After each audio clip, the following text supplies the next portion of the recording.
السلام عليكم أحبتي المشاهدين، وحياكم الله وين ما تكونون، وأهلا وسهلا بكم. وصفتنا اليوم راح أسوي تشريب لحم الخروف بنكهة مميزة وطعمه جدا راقي. هنا عندنا التشريب الأصفر، قدمته مع التمن الأبيض وحشوة البرياني. هنا عندي كيلو من اللحم الغنم، وهنا عندي الخضروات. هنا عندي وتيتا وفلفل بارد حبة واحدة وبصل، وهنا عندي جزر مقطع إلى هنا دوائر نقول حلقات، وكذلك الملح والفلفل والكركم. وهنا عندي البهارات الصحيحة، عندي دارسين ونوم بصرة وورق الغار وكم حبة من الهيل وكزبرة صحيحة. هنا ننتقل للطباخ. خلينا زيت أمامكم، وراح نشوح اللحم.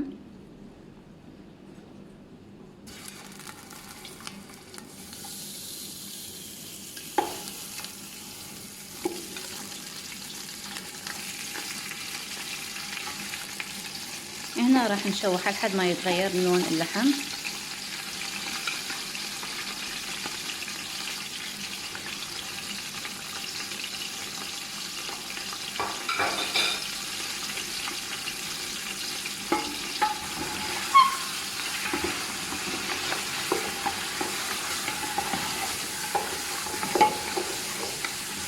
راح أحمس بيه، وهنا تغير لونه مثل ما تشوفون أمامكم. هنا راح أضيف الخضروات، الجزر والبطاطا والبصل والفلفل البارد. طبعا الخضروات على حبة حبة، تكفي على كيلو من اللحم الغنم. هنا خليت الكركم والبهارات الصحيحة والفلفل. هسه ما نخلي الملح أحبتي المتابعين، آخر شي لما يستوي اللحم عندنا نخلي الملح.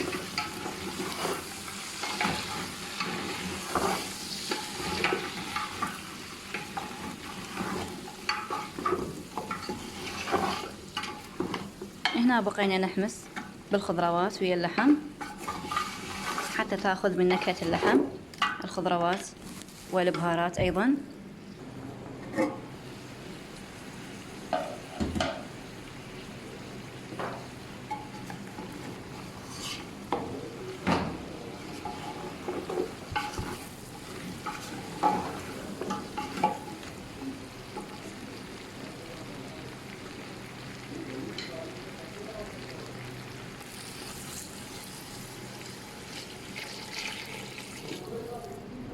هنا ضفنا ماء الحار.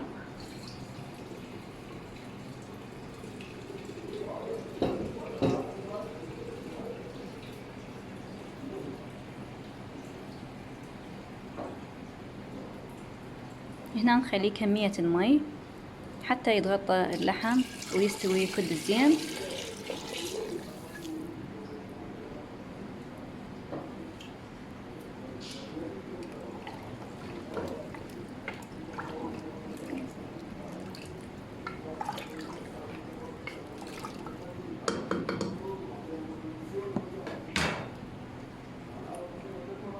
وهنا أحبتي المتابعين طبقته وخليته بقدر الضغط. طبعا انتم تقدرون تستخدمون القدر العادي، بس اني للاستعجال على مود اللحم يستوي بسرعة سويته بقدر الضغط.